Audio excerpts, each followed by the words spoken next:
All right, everybody, we're going to go ahead and get started. Thank you so much for being here. My name is Cinnamon Moffett. I'm the Research Program Manager at Oregon State University's Hatfield Marine Science Center here in Newport, Oregon. Most of the faces in the room are familiar, but just a reminder, this is a hybrid event. So folks online, welcome. We're happy to have you join us at Hatfield Seminar.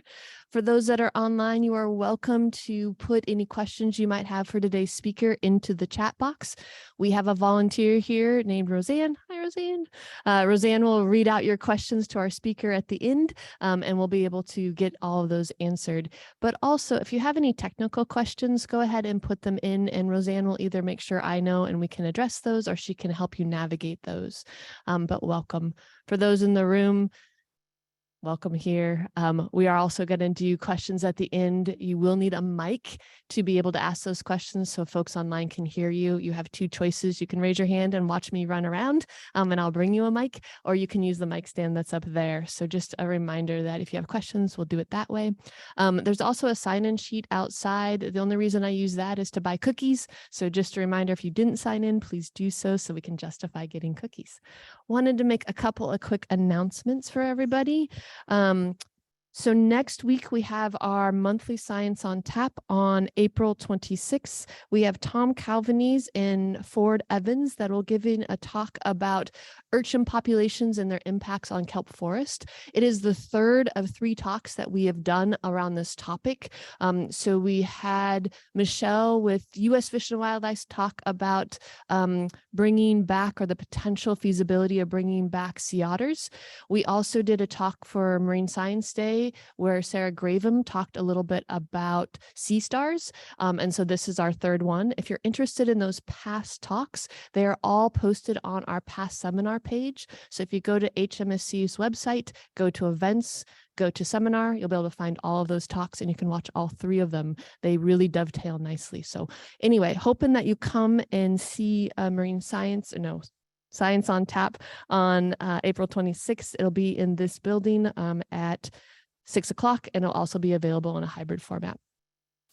Next week's seminar, I just want to do that little plug, is going to be fully remote, but there will be on-site viewing options. So if you really like the cookies and the coffee, come join us here, and we will watch. We have Matt Scova, who's a postdoc scholar from Hopkins Marine Station, who will be talking about trends and pathways and risk assessments with microplastic in the marine food webs. So that will be a really interesting conversation. So please join us for that. But why we're all here is for today's speaker. We have Dr. Neil Thompson, who is a research geneticist with USDA's ARS Pacific Shellfish Research Unit. He leads the Pacific Oyster Genetics Selection program, which is kind of our new version of the Oregon State University's Molluscan Broodstock program, or it's building off of that. So his interest in fisheries stems from a long-standing fascination with aquatic animals and the desire to understand how captive breeding influences animal populations. Neil completed his bachelor's from the University of Vermont and his Ph.D. from the Zoology department here at Oregon State University. Immediately prior to joining ARS and the Hatfield campus, Neil worked as a molecular ecologist and geneticist at the NOAA Southwest Fisheries Science Center. And today, Neil is going to be talking about the program that he's working on here at Hatfield. So I'm going to hand it off to Neil as he makes his mic go live. Thank you. Awesome. Thanks, Cinnamon. Really excited to be here and engage with everybody today. So as Cinnamon mentioned, I'm a relatively new hire to the USDA ARS. And today I'll be talking about some early research that I've been leading here at Hatfield, as well as where the USDA version of the breeding program is going into the future. So a bit of a roadmap today, what we'll cover, a little bit of a background on Pacific oyster aquaculture on the Pacific coast of the United States. I'll also spend a little bit of time talking about your newish neighbor, the USDA ARS. So we've expanded both in terms of our footprint on campus here at Hatfield, as well as we're continuing to hire out staff. So I want to sort of give everybody a 2-minute update on where that process is at. And then we'll jump into the research side of this talk. So first off, we'll be talking about genomic selection and talking about what it is and what it isn't, as well as how we're thinking about tackling it and implementing it in aquaculture programs. Secondarily, we'll be talking about the primary selection trait for the Pacific Oyster Genomic Selection project, which is OSHV1 tolerance. And that's a disease that's a nasty little bug that the Pacific Coast industry, the aquaculture industry, wants to get ahead of by increasing tolerance in a population of animals that they can use for their production purposes. So jumping right into Pacific oyster aquaculture, Pacific oysters are non-native to the Pacific coast of North America. They originally stem from Eastern Asia, and they're a really good generalist species for aquaculture production. I'm going to use this laser pointer, so hopefully everybody can follow along. And you can see that the yellow or the dark color here is where Pacific oysters are cultured around the world, and they're on every continent except Antarctica. So it's pretty amazing to think. And they're actually not too different from my dissertation species. So I used to work on steelhead, Oncorhynchus micus, and it's the exact same story. So there are a lot of parallels between finfish and shellfish, which I find quite interesting. Secondarily, there are a number of breeding programs around the world that actively try and use genetic selection to improve populations that they work with. So Ifremer is based in France. Whoa, where'd my pointer go? Just slow down here. So Ifremer is based in France, Australian Seafood Industries, ASI, from Australia. Cawthron are a bunch of Kiwis, they're from New Zealand. And then very close to home, about a 2-minute walk from this building, is Chris Langdon's Molluscan Broodstock program, which has been operating since 1996 here on campus. And so all of these breeding programs have had somewhat different selection targets in the past. A number of them have the same selection target now, and we'll get to that in a little bit. But suffice it to say, Pacific oyster is a worldwide commodity and quite an important aquaculture species worldwide. On the US Pacific coast, Pacific oysters are the most abundantly grown shellfish here, and it's real money we're talking about. We're talking about hundreds of millions of dollars a year, and some of these estimates that I present here are quite a bit dated. The last one from 2016 showing that $340 million is of $340 million of aquaculture produced product is sold here on the west coast of the US, and over $100 million of sales in the Pacific oyster year after year now. So Pacific oyster is a big deal, and the industry only is sort of getting their feet underneath them in a lot of ways, I would say. They're always hungry for more animals, looking to expand. So I think there is quite the opportunity to expand this shellfish aquaculture into the future. Now, jumping over to the meeting your new neighbor. So I'm part of the USDA ARS, which stands for Agricultural Research Service.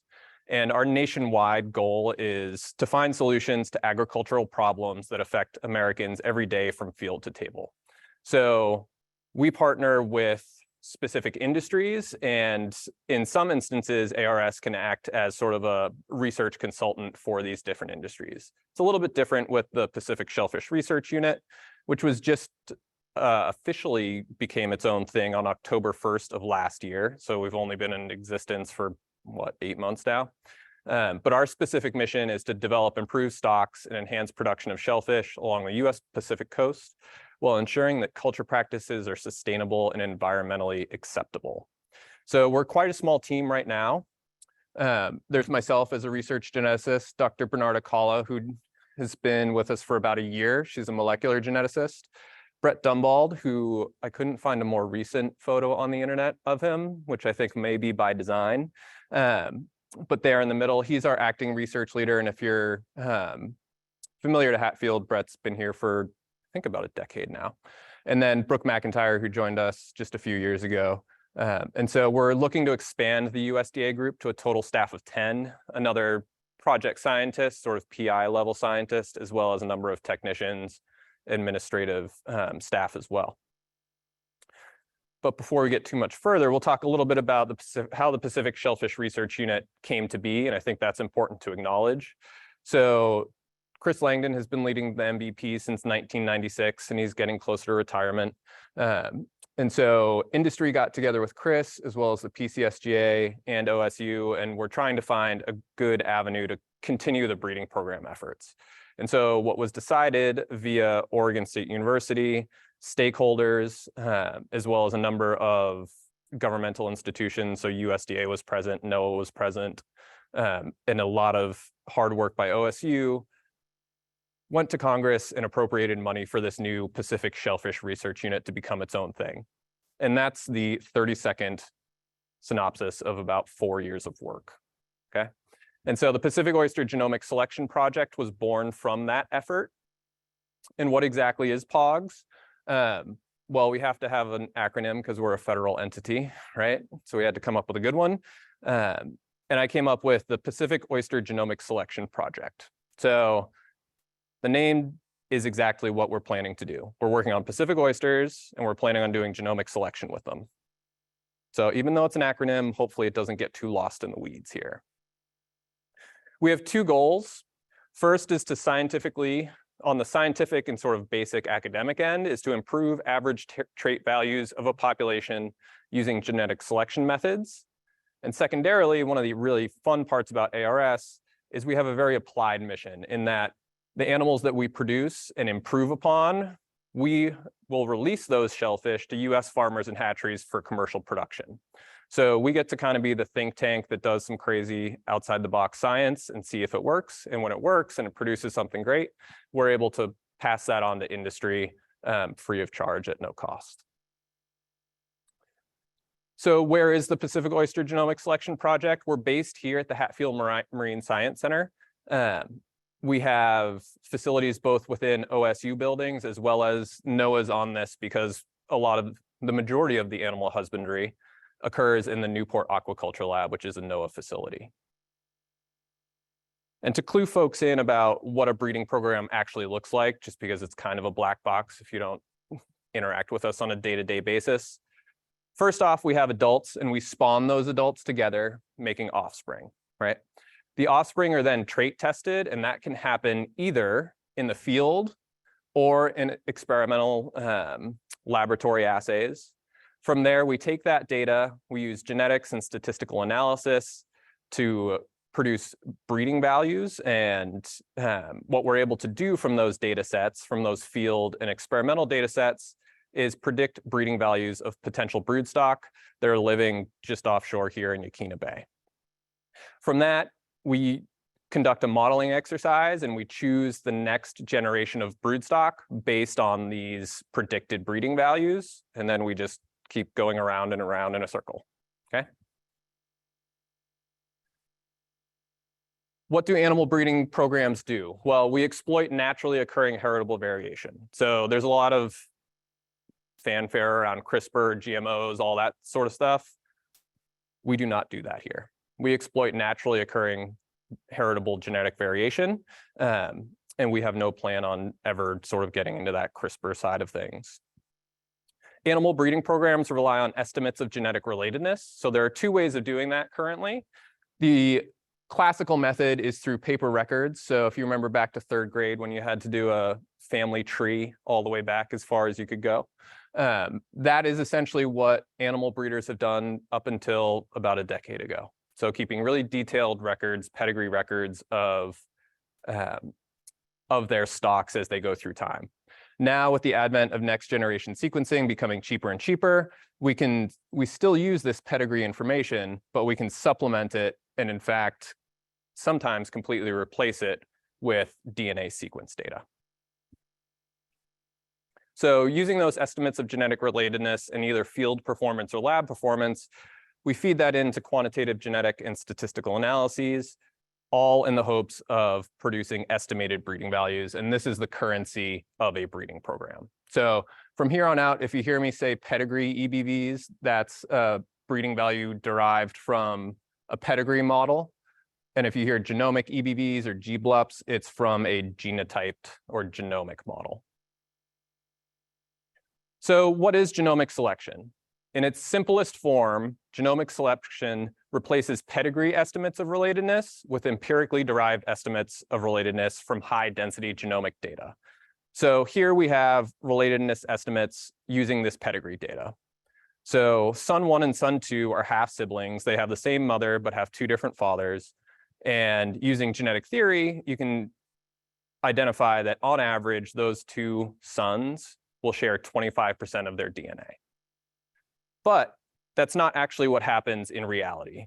If you remember Gregor Mendel from the pea plant guy you learned about in sort of intro genetics with wrinkly peas and smooth peas and all that, laws of Mendelian transmission don't actually completely work out in these nice round numbers, right?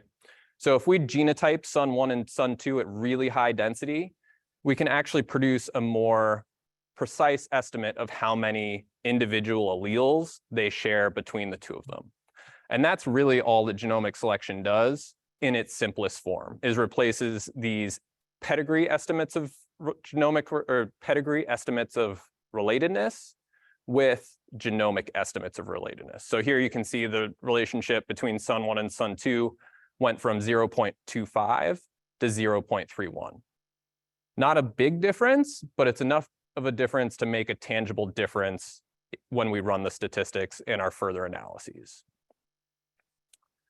Now, I'm hoping you're asking the question at this point, why bother, right? Sounds like a lot of extra work for a really small difference, right? Well, one of the really great things about genomic selection is you can capture variation among siblings for lethal traits. So when you're talking about disease resistance or disease tolerance, it's not such a great idea to expose all of your really valuable potential broodstock to a disease that's potentially going to kill them, right? So you need a way of predicting what their performance is without actually killing them. And so to do that, you can either do pedigree-based estimates of breeding values, and that's what this blue line represents. So this is from a paper that looked at carcass weight in catfish, right? And so the family estimate for this trait was just about 4.75, right? But all of the fish that are represented in this plot are full siblings, so they're brothers and sisters. And as you can see, if you use genomic estimates of breeding value, you have a huge range in terms of breeding value, even within a family. So some offspring will have values between 1 and 2, whereas others will have breeding values of 7 or 8. But on average, the family has a value of 4.75. So genomic selection allows you to go in and predict and potentially identify the animals that have breeding values of 7 to 8 in this family versus 1 to 2 or 2 to 3. One important thing about genomic selection is it's not a tool that is to be applied to every single trait across the board. So for traits that have a few individual loci that have a huge effect on the phenotype, genomic selection is not appropriate. It's more appropriate to go in and assay these sorts of highly influential loci at a very small and fine scale. You don't need this high density genotype data. You just need genotype data right around this peak, okay?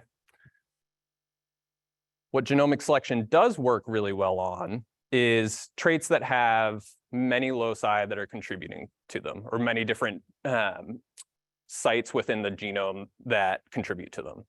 And so OSHV1 resistance and tolerance doesn't have as strong a correlation. There may be some loci on chromosome 8 that have an effect, but one of Chris Langdon's postdocs and Michael Banks's postdocs, Konstantin Dibilov, is tackling that, and he's doing some really interesting work that he just published, and I'll talk about a little bit later. Now, the challenge with genomic selection is it costs money, right? Oysters, you're selling them for about $2 to $3 per animal. So it's a big difference in cost when we compare a shellfish aquaculture program to a cow or sheep or something like that, where a stud bull sire could go for, thousands of dollars per semen sample, right? We're not working at that sort of cost structure, but luckily for ARS, we don't need to count our pennies that closely. But to give you an example of what we're up against currently, if you use 100 families per year in a typical breeding program and you genotype 50 animals within that family, right? 30 you're going to use to produce your data, and then 20 are going to be broodstock candidates that are kept here in the bay. So you've got 5,000 samples per year.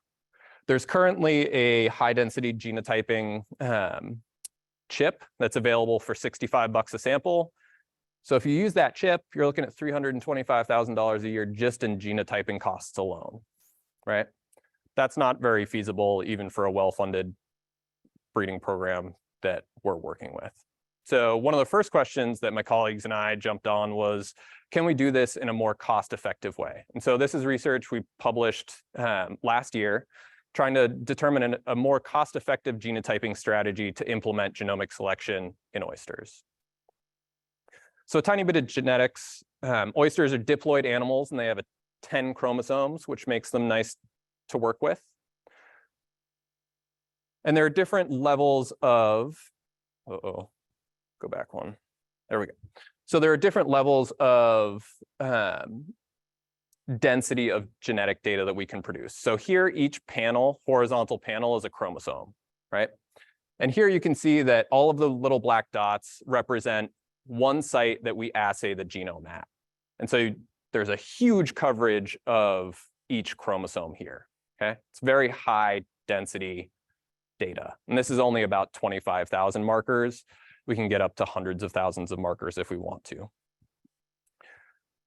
What population geneticists do often is subsample all the way down to 100 loci. And that's really good for doing things like parentage, assigning kids to parents, as well as looking at population structure. But you can make any sort of size panel that you want between very sparse and really highly dense. And it all comes down to money, essentially. So for this project, we had two different research questions. The first was, what's the performance of 3 different genotyping models in predicting breeding values? And the second was, does a greedy method for choosing low-density marker panels matter? So this was entirely a simulation-based study. The trait we used was, we modeled was a highly polygenic trait. So that means there are a huge number of loci throughout the genome that contribute to this trait. There isn't a single marker that we can assay that explains a large percentage of the variation in the phenotype. And it's also moderately heritable, has a heritability of 0.3. For this study, we only used genetic markers that are single nucleotide polymorphisms. And what those are, here we have a string of, I think this is 75 base pairs, if I remember right. And so along this, most of the sites of most of the nucleotides aren't variable between this DNA sequence and the other DNA sequence that would be present within you, right? So the top one you can think of being the sequence you got from mom, and the bottom one being the sequence you got from dad, right? So most of these sites aren't variable, except for this one highlighted in purple, right? So this is a single polymorphic site, single nucleotide polymorphism. Us geneticists like to call it how we see it, kind of thing, right? Not too complicated, but these are single sites, and you're either A or T. So it's a binary character, okay? Now, I want to talk really briefly about this greedy algorithm and what it is and how it works. So statistical power depends upon the minor allele frequency and position of a marker along a chromosomal segment. So here we have 6 different SNPs. We got the orange, blue, green, yellow, call that gray, and red, right? And so these have different physical positions along this black chromosome, okay? The first thing that this greedy algorithm does is it looks at the whole chromosome and just picks a locus that's as close to the middle as possible. So we're going to choose green, right? Now it divides the chromosome into 2 sections, the section on the left and the section on the right, okay?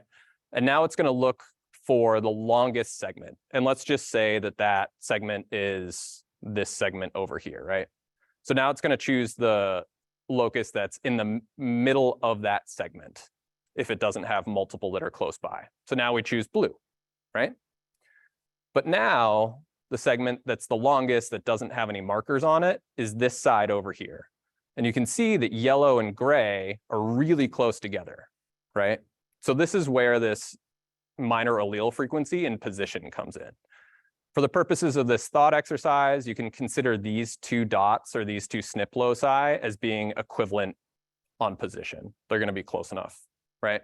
But there's a big difference in minor allele frequency. So the maximum that you can be for a minor allele frequency is 0.49. So you have yellow is 0.4, gray is 0.2. Therefore, the algorithm chooses the yellow one because it's going to have more statistical power for our analyses in the future. So at that point, we pick the yellow one, and then we're off and moving on to the next locus, so on and so forth. So our genotyping methods, there are 3 of them. First is high density genotyping only. And this is if you have more money than you know what to do with, right? So this is $325,000 worth of genotyping a year. The second is low density only. You could do it if you wanted to. I don't think it would be a great idea, but this would be far cheaper, but less data often means less precise results coming out of your statistical analyses, right? The genotyping method we were really interested in, come on, you can do it, is this. So using low density genotyping plus imputation. And this is a 2-step process, right? So on all of the adults, we would still do high density genotyping because we're only talking about 160-ish samples a year. No, more than that, 300 something-ish samples a year. So that's not a huge cost, right? But where the big cost is producing phenotypic data for all of the offspring that are put into the field or the lab experiment, and then predicting breeding values of all the animals we have in our broodstock repository in the bay. And so what we would do here is use a low density marker panel on all the juveniles and offspring, as well as our potential selection candidates, and then use a computer algorithm, essentially, this alpha impute sequence imputation software, to go from low density data back up to high density data. And we can do that because we can identify which parents this kid came from using this low density data, right? So we have the pedigree information, and it's a simple, okay, the kid has this sparse data, the parents have these dense data, and we just fill in the gap computationally. So 4 data sets were looked at, actually more than that. So these are all Pacific oyster data sets that we used. We also did this with Eastern oyster populations because the majority of my collaborators are actually Eastern oyster folks. But I'm only going to focus on the MVP broodstock samples from 2018 to 2020. So here we have the results of both the high density and low density only genotyping. So GEBV accuracy is just a measure of how close we were to the truth in our simulation. So closer to 1 is better. Here we have generation. So because breeding programs occur over multiple generations, generation 1 is essentially grandparents, 2 is parents, and 3 is offspring. Okay. So high density only is the highest line on this graph, that sort of light purple color. So you can see the maximum accuracy we're looking at is, I don't know, it's probably like 0.75-ish. But you can see there's diminishing returns as you get smaller and smaller in panel size, right? So really small panel sizes of 100 markers really don't do very well at all. Not entirely surprising. The more data you have, the better you are at predicting outcomes. What we found with imputation, so here we have SNP panel size on the x-axis going from smaller to larger. And again, we have that accuracy measure on the y-axis. So now our high density accuracy is up here. It's a little bit higher than 0.75. But what you can see between the green low density plus imputation versus the low density alone is there's a huge advantage to including this imputation step with our low density genotyping. And there's also this effect of diminishing returns if we use imputation, such that our low density panel only needs to be about 500 markers if we use SNPs with this imputation to achieve maximal prediction accuracy. And that's a good thing if we're trying to save money, right? Because the fewer markers we have in our panel, the cheaper it's going to be.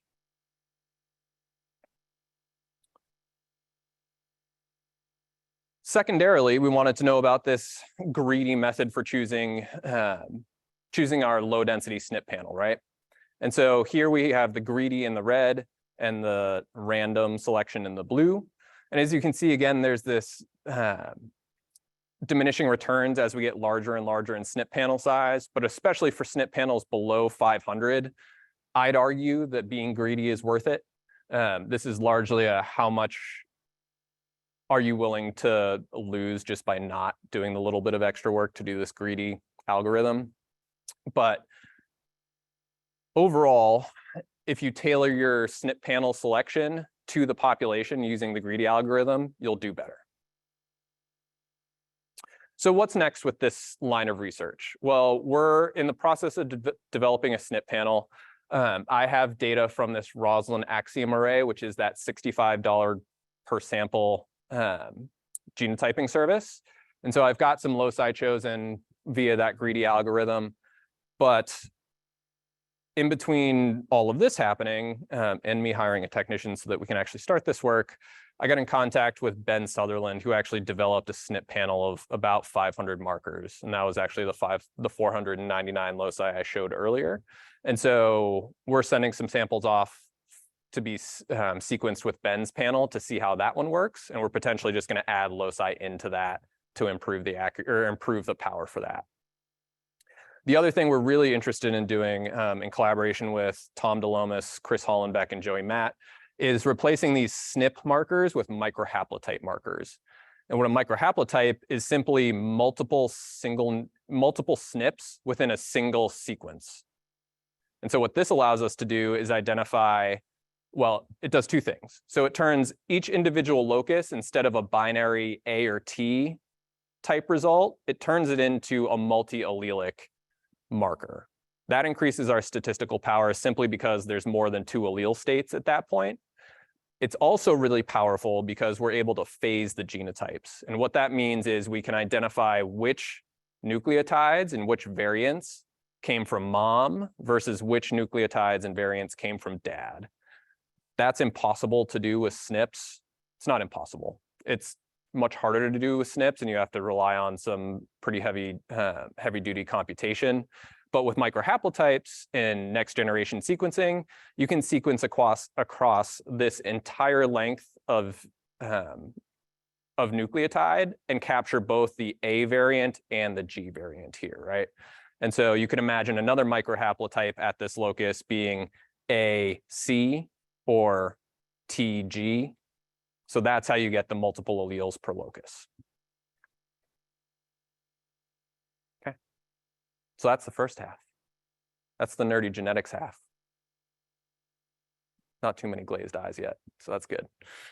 So transitioning on to what selection target is the POGS project working on, right? So tolerance and survival to Ostriid herpes virus 1 exposure is our selection target. And to talk about that, I'm going to be talking about the opportunity for genomic selection in Pacific oyster to increase survival against an OSHV1 microvariant from San Diego Bay. This project was done in collaboration with Colleen Burge, Tori Agnew from, well, Colleen's now at California Department of Fish and Wildlife. She was formerly at UMBC, and Dr. Bernard Acala, who's one of my ARS colleagues. And so this was work it was an experiment we did this past June. So what is OSHV1? Well, it's a herpes virus. It's distantly related to other herpes viruses, but they are common in aquaculture. So fish have them. There's a well-known koi herpes virus, as well as a channel catfish virus that it's also in that herpes class. The important thing to know for humans is if you like raw oysters, this herpes virus is very, very distantly related to the human herpes virus. So there is zero risk of you contracting this Ostriid herpes virus and slurping down oysters in Portland or Seattle or just down the road, okay? So eat away and don't lose sleep over it. The other thing to know about OSHV1, like any good virus, it mutates all the time, right? So it's kind of the COVID story where we had the original strain, then Omicron, and then gobbledygook showing up now, right? OSHV1 is kind of the same way, right? If it wasn't so bad, I'd say it's kind of cute, right? Two little eyes, cute little mouth, if you can see it. But it's a bad little critter. So it has, wherever it shows up, it kills oysters, is sort of the long and short of it. So across the world, there have been mortalities associated with OSHV1. So closer to home in Tomales Bay, California, since about 1990s. And then in France in 2008, a microvariant strain showed up, or microvariant variant. That doesn't sound great, but that's what it is. And when that showed up, it wiped out the industry. So 80 to 100% mortality on commercial farms. And so that's not a great thing to have happen. I can't imagine what the dinner table conversation looks like that night when all of your livelihood is essentially getting wiped out beneath your feet. New Zealand, very similar story, as well as Australia, just a few years later. And so Pacific coast industry of North America saw this and was starting to get concerned, right? But this is overseas. We don't import oysters from any of those places, so maybe not the most pressing thing to tackle right now. Then this happened. An OSHV1 microvariant was detected in San Diego Bay. When that happened, it was a very high mortality event, and it was in a high density production system that San Diego Bay aquaculture was just trying to get off the ground. And so the difference between this event in San Diego Bay and the ones in Tomales Bay in California are the ones in Tomales Bay aren't as, there isn't as high a mortality in those events. So there's losses every summer, but the loss isn't so bad that it puts the aquaculture production system or aquaculture farmers in Tomales Bay out of business, okay? So when this happened, it put a scare through the Pacific coast industry, right? So the microvariant's now on the West Coast. It's down in San Diego Bay, which is quite a distance from any major US production area, but it's still in the States. Who's to say that it's not going to jump to a larger production area such as Puget Sound, Willapa Bay, where it could do a tremendous amount of economic harm. So industry, before I was hired onto ARS, got together, and I was very clearly told that one of the first things that the POGS project should work on is improving tolerance to OSHV1. And the reason that everybody thought this was possible is other groups have done it worldwide. Okay, so Ifremer, that French breeding program, used mass selection, and they saw a 62% gain in survival over 4 generations, which is pretty good. The Australians have also done selection for improving survival to OSHV1, so they used pedigree selection. Their top families now have 90% survival as 1-year-olds, with 50 to 70% survival as sub 1-year-olds. So spat are kind of animals that are about the size of your thumbnail. They're really little kiddos. And the Kiwis have also been doing this. So they did pedigree selection, and they're on their 3rd generation, and their families have a wide range of survival from 50 to 99%. But for animals that they're for families that they're transferring to industry, they're much closer to the 80 to 90% high survival, right? So that's what the Pacific Coast industry has messaged to us at ARS is that's our goal right now. We want to get ahead of any OSHV1 large-scale microvariant outbreak, such that we lose 10 to 20% of our oysters instead of 90% of our oysters. Now, where genomic selection comes in is this Roslin group out of the UK. So using animals from the Kiwi breeding program, they did an academic study asking if genomic selection would outperform pedigree selection. Not too surprisingly, they found that genomic selection did in fact have higher prediction accuracy, so it would be useful for a breeding program to use. But Roslin doesn't have a Pacific oyster breeding program, so they largely left it at proof of concept using the Kiwi population. So Chris's program, the MVP, has been doing selection in Tomales Bay for survival. So survival in Tomales Bay is likely multi-trait, right? So OSHV1 is definitely a selection pressure there, but we can't say it's the only selection pressure. And field survival in general is a messy phenotype. But as you can see, the MVP has been increasing survival through time through 3 recent cohorts. And so this was research recently published in Aquaculture. But there are some really big challenges with trying to improve tolerance to OSHV1 along the Pacific coast. Really great thing for industry, OSHV1 isn't widespread, but for a breeding program, it's really hard to phenotype OSHV1 tolerance when you don't have that virus or that specific variant in an area that can support a large research program. And that's the case we have now. So San Diego Bay is where that variant showed up in 2018 and 2020. And this was the piece of equipment that housed the animals that had that large mortality event. So this is the biggest Pacific Oyster aquaculture piece of equipment in San Diego Bay. It's big, but it's not that big kind of deal. So it's tough to do large scale research on it. Secondarily, the Tomales Bay variant is a non-micro variant, so it has lower mortality than the variants that industry is really worried about. And to add to San Diego's complexity, the microvariant doesn't show up every year, okay? So typically outbreaks happen midsummer or after a spike in water temperatures. So outbreaks happened in 2018 and 2020. They haven't happened since. And we've had oysters in San Diego Bay to test for, see if another outbreak does occur yearly. So the quick research questions on this side of the project are, what is the heritability of survival to OSHV1 challenge using the San Diego Bay virus?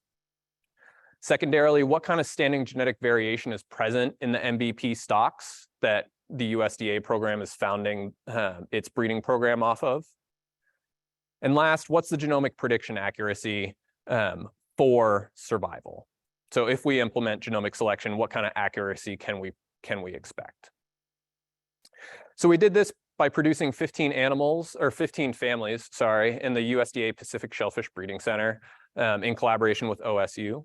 So we made 15 crosses. Each one is, so we have male and female here. They're then reared in static buckets for their larval phase. So this little drop of eggs here is probably millions, if not tens of millions of baby oyster larvae, which is kind of crazy to think about. Once they set, and they go from their larval stage to a sessile animal stage, they're reared in upwellers within these troughs, and they're reared until they reach about the size of your pinky nail, your fingernail. Then they're counted out by family into experimental replicates and then sent down to our collaborators. The way this project was done was a sample of the OSHV1 microvariant from 2018 was injected into donor oysters. Those oysters were put in a tank and allowed to replicate the virus and shed it into the seawater that tank held. That infective seawater was then used to expose the 15 families of juveniles that we sent as a bath exposure challenge. Now you can imagine industry, myself, Chris, nobody on the West Coast wants OSHV1 to get out because of something we're doing on the research end. So to do this research, we're sending all of our animals to the middle of the desert at the University of Arizona at the aquaculture pathology lab. And so it's a one-way trip to Arizona. These animals don't come back alive, right? So the way we did this was a common garden experiment. We had 3 replicates of OSHV1 treatment and 3 controls. We had 15 spat per family, which ended up being 225 spat per replicate. And each one of these replicates is basically an oversized square Petri dish. Okay, just give you an idea of what it looks like.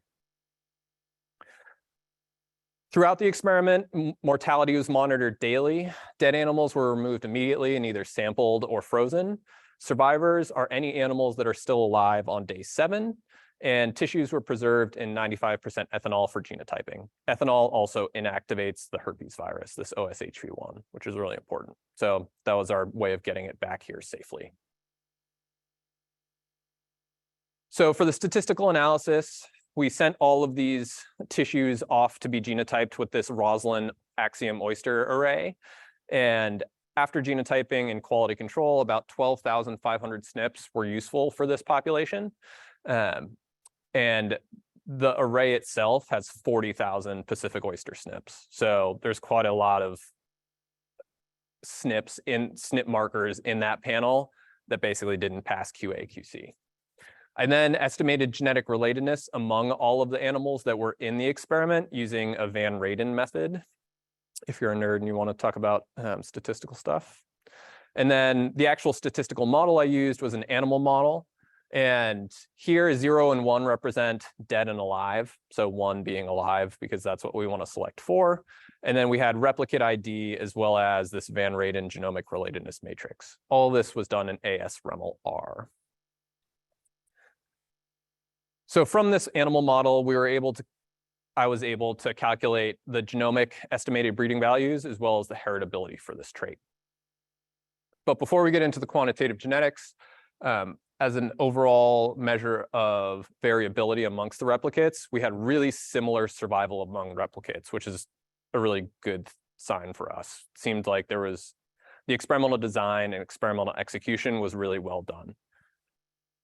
So the heritability for survival is on this liability scale, and that's just because we have a binary response, but it's really, really high.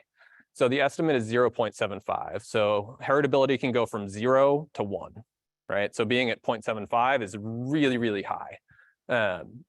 It's got quite a big standard error confidence interval, but I think that could just be because we had 15 families and didn't have a larger number of families represented in this experiment. Comparing it to other published work, so the Roslin group in that genomic selection study had a heritability of 0.37 using the kiwi families. They had 30 families. I don't have a great explanation for why this made our estimate of heritability may be so different, but heritability also is known to vary from population to population, so I'm not spending too much time trying to figure out exactly what's going on here.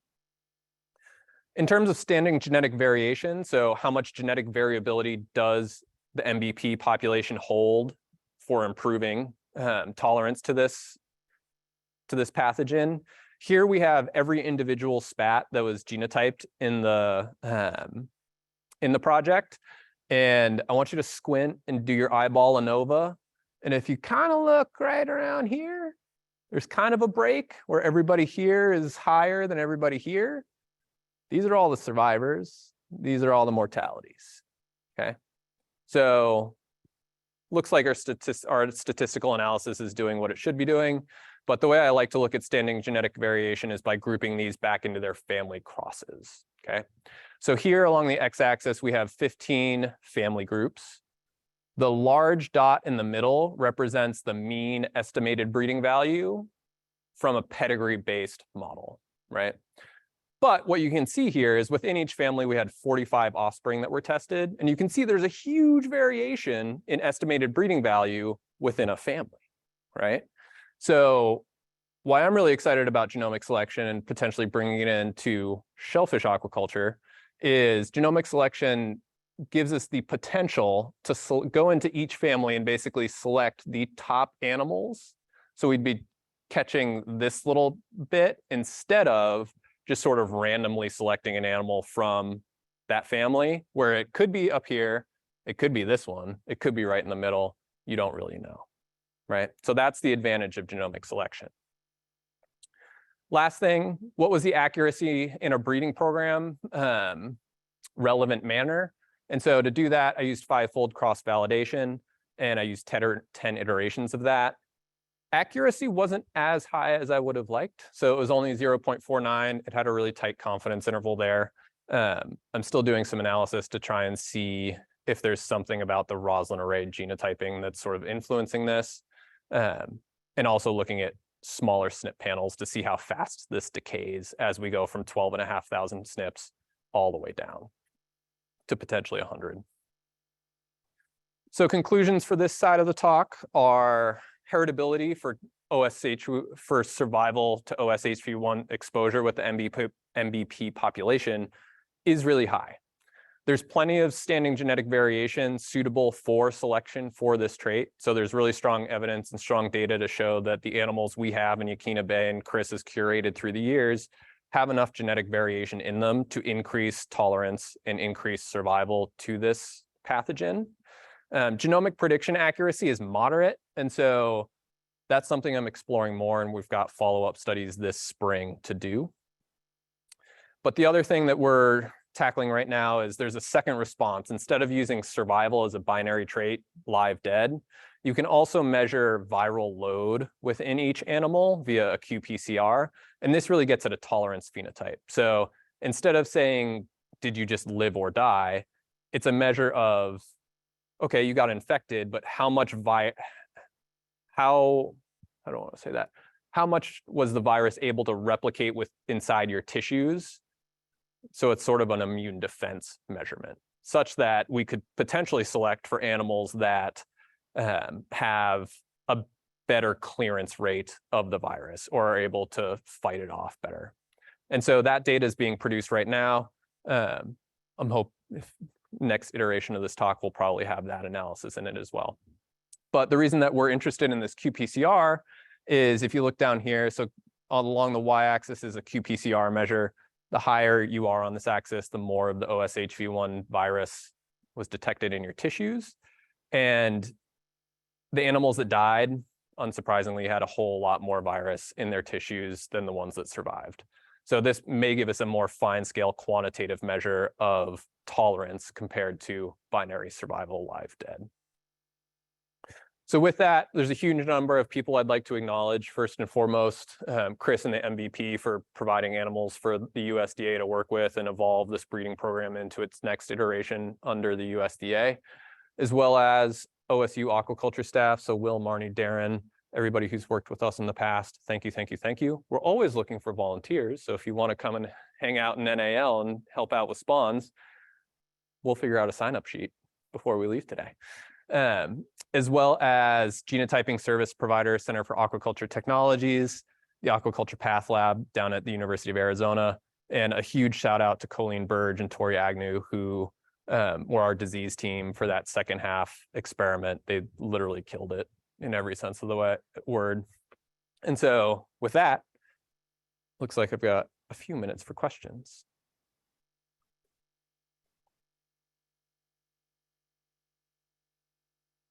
All right, everybody. So we're just going to jump back and forth between those folks online and those folks in the room. So any questions online?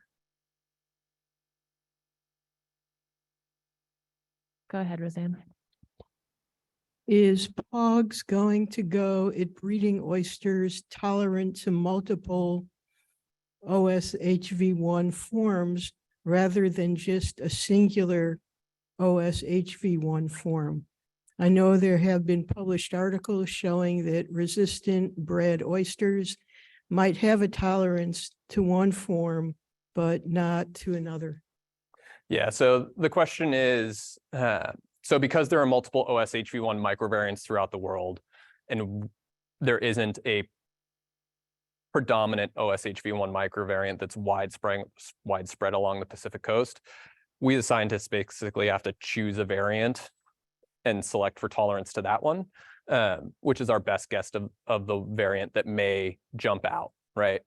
And so, but to answer that question more directly, next month, we're doing an experiment with Colleen in collaboration with her. We're actually testing 30 families against 3 variants. So the French variant, the San Diego variant, as well as the Australian variant, to get at that exact question of how different the response is family by family, such that if there are high performing, high surviving families to the San Diego Bay microvariant, are those also the high performing, high surviving families against the Australian microvariant and the French microvariant? If that's the case, then life's good and we don't really have to worry about it, because any variant that we choose, there should be high correlation in family performance between the variants.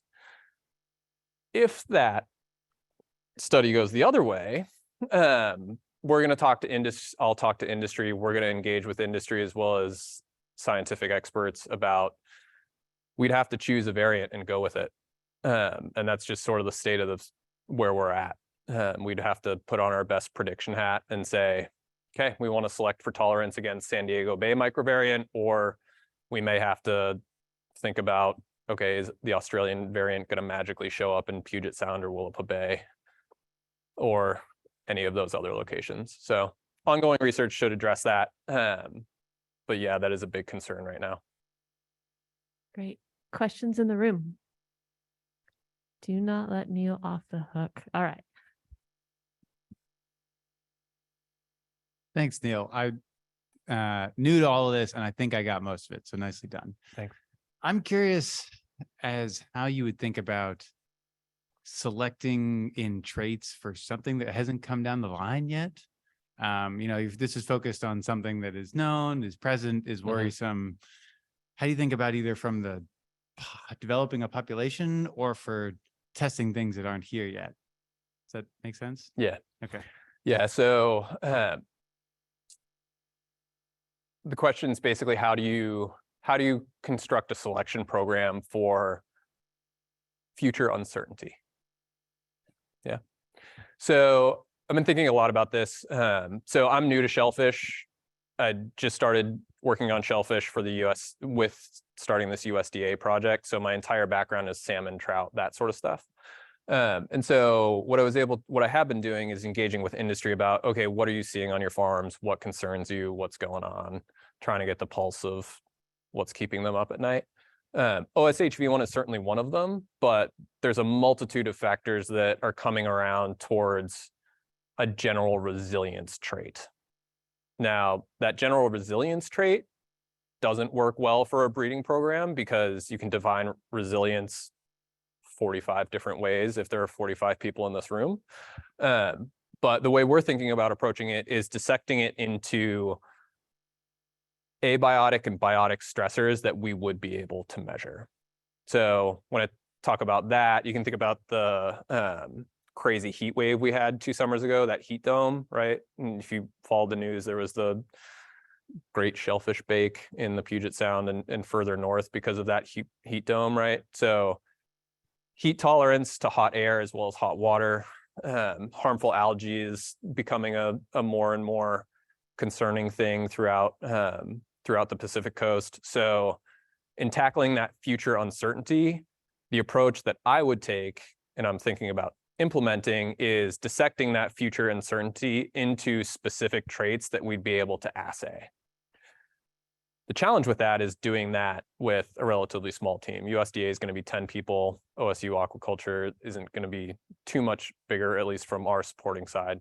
And so that's where a really collaborative research network comes in, where USDA and the POGS program, and Chris Langdon came up with this analogy, and I think it's a really great one, is the POGS breeding program is the producer of animals that all of the different research groups are able to latch onto and use as their research study animals. So there we can have disease resistance here, and then maybe NOAA has a climate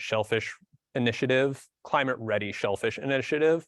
So we're looking to partner with them to potentially tackle some of the ocean acidification, pH issues, as well as potentially temperature down the line. Nice. Questions online? All right, questions in the room. All right, Chris.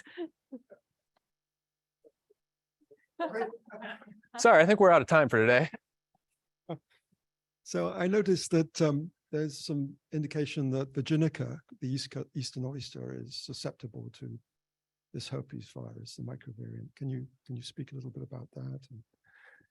So there's some data that actually shows Virginica has a higher tolerance to OSHV1 exposure than Pacific oysters do, which is a little bit perplexing. Been batting that one around with East Coast folks about what could potentially be showing that, or why that could potentially be sort of from an evolutionary standpoint, but we haven't been able to really put our thumb on any hypothesis that we really like to date. But there are I know of active research projects that are comparing Eastern oyster and Pacific oyster side by side in OSHV1 challenges, as well as one industry member who I'm aware of who this summer is planning on experimentally rearing Eastern oyster, Pacific oyster side by side to a natural OSHV1 exposure event to get at that species level difference of OSHV1 tolerance. From a genomics and genetics standpoint, it'd be really challenging, I think, to just do a comparison between the Pacific oyster and the Eastern oyster and see which parts of their genomes diverged and are different. I think it would be a huge number of areas that you could spend an entire professorial career digging into. And industry wouldn't, I don't think they'd be patient enough for that. So they want animals now. So that's the approach we're going to take. But I do think it's a very interesting difference between Pacifics and Easterns. Hopefully we'll be able to tackle some of that into the future, but it's not a main driver of my research currently. All right, one last call. Any other questions online? Any more questions in the room? Okay, for everybody online and for everybody in the room, Neil's contact is on the screen. He made a call out for any volunteers, so maybe we just email him if we are interested in participating. For everybody here and everyone online, I hope you join us next week, and thank you for being here. One more shout out to our presenter, please.